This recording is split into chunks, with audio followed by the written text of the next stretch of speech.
Good evening and Jai Shri Shyam to all of you. मेरा नाम है सी ए शुभम गोयल और आज हम बात करेंगे चेक क्लियरिंग से रिलेटेड। जो 4 अक्टूबर 2025 से कुछ नए नियम हमारे सामने आ रहे हैं।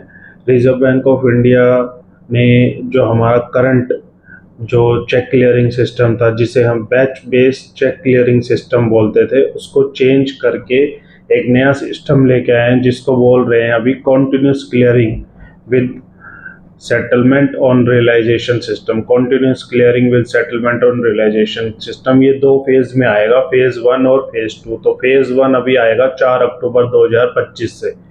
इसमें क्या होगा, मोटा मोटी 3 चीजें इसमें आपको समझनी है। पहली चीज, cheque can be presented deposited between 10 AM and 4 PM। आप चेक कब जमा करा सकते हैं? 10 बजे से 4 बजे के बीच में आप बैंक में चेक जमा करा सकते हैं।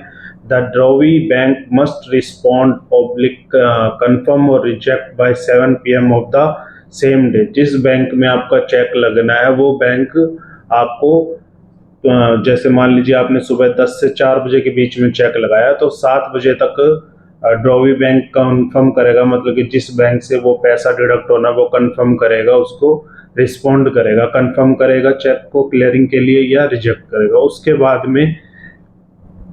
उसके बाद में अगर वो ड्रॉवी बैंक अप्रूव नहीं करता है तो उसको ऑटोमेटिकली अप्रूव माना जाएगा। उसके बाद में आपका जिस बैंक में आपने चेक को प्रेजेंट किया था, the bank must credit the funds to the beneficiary account immediately और मोस्ट विद इन आवर। यानी कि अगर आपने मान लीजिए कोई चेक लगाया है, यानी कि आपने कोई चेक लगाया है सुबह 10 बजे से 4 बजे के बीच में, तो 7 बजे तक जिस बैंक में आपने वो चेक लगाया है, उस जिस बैंक से वो एक्चुअली डिडक्ट होना है वो बैंक कंफर्म कर देगा।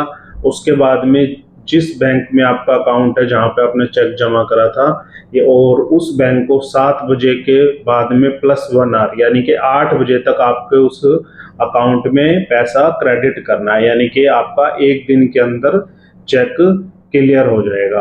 उसके बाद में 3 जनवरी 2026 से इसमें कुछ नए नियम आएंगे कि भाई अभी तो जैसे 1 डे में क्लियरिंग आई है, फिर वो क्लियरिंग जो होगी कुछ घंटों में हो जाएगी।